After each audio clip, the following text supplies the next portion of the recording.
Hello दोस्त, आज हम लोग बात करने जा रहे हैं डिविडेंड क्या होता है। ये एक बहुत बड़ा वर्ड है। शेयर बाजार से जो भी लोग जुड़े हुए हैं उन्हें पता है कि डिविडेंड क्या होता है, डिविडेंड कैसे मिलता है और कौन सी कंपनी डिविडेंड हमें देती है, डिविडेंड से हम कैसे घर का खर्चा चला सकते हैं। ये सारी चीज हम लोग देखेंगे इस वीडियो में। तो आप मेरे साथ जुड़े रहिए, इस वीडियो में बहुत ही इंटरेस्टिंग वीडियो होने जा रहा है। डिविडेंड का मतलब होता है एक ऐसा अमाउंट जो कि कंपनी अपने प्रॉफिट से अपने शेयर होल्डर को बांटती है। जैसे मान लीजिए भारत में डिविडेंड देने वाली बहुत सारी कंपनी है। आईओसीएल, इंडियन ऑयल कॉर्पोरेशन, कोल इंडिया, वेदांता, एचएलसीएल, ये बहुत सारी कंपनी जो कि डिविडेंड देती है, मतलब अपने मुनाफा में से आपको कुछ अमाउंट हर एक शेयर होल्डर को देती है। जैसे अभी फिलहाल कुछ ही महीने पहले आईओसीएल ने डिविडेंड दिया था 6 रुपये पर शेयर। हमारे पास आईओसीएल का 1,500 रुपया, 1,500 शेयर था। आईओसीएल का 1,500 शेयर था। मुझे 9,000 रुपया डिविडेंड आया आईओसीएल से। तो ये जो डिविडेंड होता है, हर एक शेयर की एक माह होती है कि इस महीने में वो डिविडेंड देती है। उससे क्या होता है कि एक रेगुलर इनकम आप जनरेट कर सकते हो डिविडेंड के रूप में। जो जो शेयर डिविडेंड नहीं देती है उसको ग्रोथ सेक्टर कहा जाता है, ग्रोथ शेयर कहा जाता है।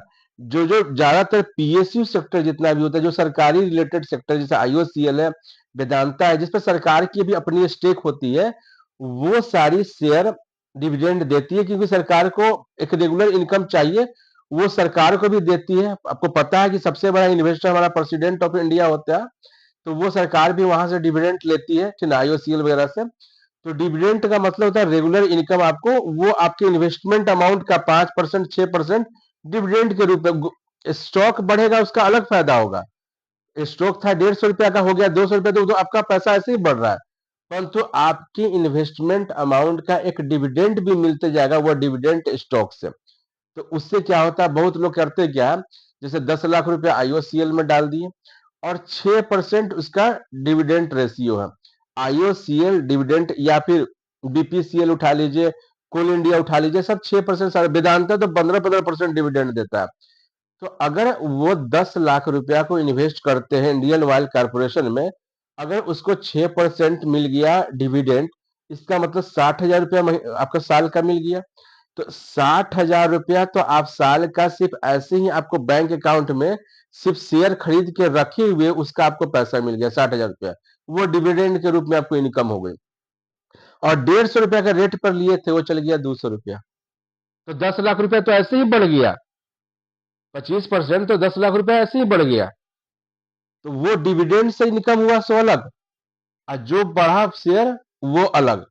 तो आप अगर रेगुलर इनकम कमाना चाहते हैं शेयर बाजार में, तो वैसे स्टॉक को पकड़िए जो स्टॉक आपको अच्छी खासी डिविडेंड देती हो। हम आपको लिस्ट बना के देंगे आने वाले समय में, कौन सी शेयर में डिविडेंड आपको अच्छा मिलता है। आप डिविडेंड वाला शेयर चूज कीजिए, वो आपको इन फ्यूचर में अच्छा कमाई करके देगा। फिलहाल के लिए आप दिमाग में इस चीज को रख सकते हैं। वेदांता नंबर 1 में है। हिंदुस्तान जिंक, नाम ध्यान से सुनिए भाई मेरे, वेदांता सबसे ज्यादा डिविडेंड देती है। और जो है तपाड़िया टूल्स वगैरह है, वो सब शेयर खरीद ही नहीं सकते हो, मिलेगा ही नहीं। वो अपर सर्किट पे ही चलता है, चाहे उसमें सेलर है ही नहीं, तो खरीद ही नहीं सकते हो। फिलहाल जो खरीद सकते हो, ध्यान से सुनिए, वेदांता नंबर 1 में। ये 20-20% तक डिविडेंड देती है। आपके इन्वेस्टमेंट अमाउंट का 20% ये सिर्फ डिविडेंड आपके बैंक अकाउंट में दे देगी। उसके बाद IOCL, BPCL, Coal India, HCL IT company है, कोल इंडिया माइनिंग की कंपनी है जो कोयला खदान से कोयला निकालने की काम करती है। तो ये सारी जो कंपनी है ये अच्छा खासा डिविडेंड आपको देती है। आने वाले समय में इसका स्टॉक बढ़ेगा तो स्टॉक प्राइस से अलग फायदा होगा। डिविडेंड के पैसा से आप एक रेगुलर इनकम जनरेट कर सकते हो। आप ये चीज कभी सोचे हो? ध्यान से सोचना।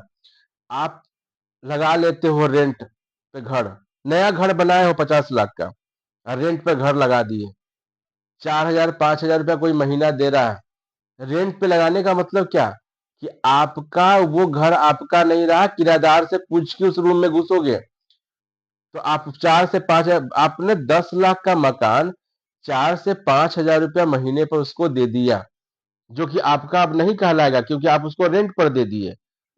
अगर 10 लाख रुपया आप किसी ऐसे स्टॉक में लगा देते जो कि जो आपको रेगुलर इनकम भी देती है, डिविडेंड देती है, ग्रोथ होता तो अलग होता, तो आपको तो आप 60 हजार रुपया ऐसे ही आते रहता।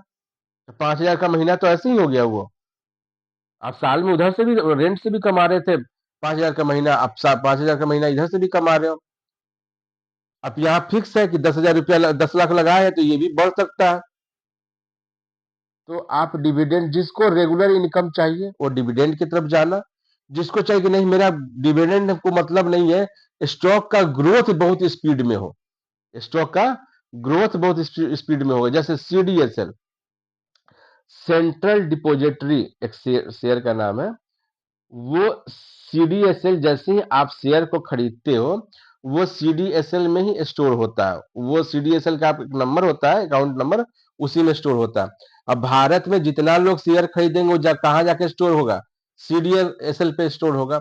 अब ये बहुत ग्रोथ वाला सेक्टर है, एक एग्जांपल बता रहे हैं, वैसे तो बहुत सारा सेक्टर ग्रोथ वाला, सीडीएसएल बहुत ज्यादा ग्रोथ वाला सेक्टर है, कैम्स बहुत ज्यादा ग्रोथ वाला सेक्टर, नहीं देती है डिविडेंड। ये क्या करती है, जो सोचती है कि अगर हम डिविडेंड देंगे तो हम उस पैसा को री इन्वेस्ट कर ले कंपनी में, उस पैसा से फिर से कंपनी में कुछ असेट्स खरीद ले जो कंपनी का आने वाला फ्यूचर ब्राइट कर सके। तो जो डिविडेंड देती है पैसा को तो बांट दी, अब उसको कुछ कुछ काम करना भी है तो उसको लोन लेना पड़ेगा। मतलब जो ग्रोथ स्टॉक होता है वो पैसा बांटती नहीं है, अपने इन्वेस्टर में पैसा नहीं बांटती, वो डिविडेंड नहीं देती है, वो क्या करती है उसको री इन्वेस्ट करती है बिजनेस में, जिससे बिजनेस आने वाले समय में ग्रोथ करता है। तो ग्रोथ स्टॉक एक हो गया, एक होता है डिविडेंड स्टॉक। रेगुलर इनकम चाहिए, you should go towards the dividend stock. अगर आपको ग्रोथ चाहिए, नहीं जो हम शेयर खरीदे हैं 1900 के रेट में चल जाए 2 साल के बाद 3800, जाइए ग्रोथ सेक्टर में, ग्रोथ वाला शेयर पकड़िए। ये कैसा, कौन कौन सा शेयर ग्रोथ सेक्टर का है पेशेंस, आने वाले समय हम सब बताएंगे आपको।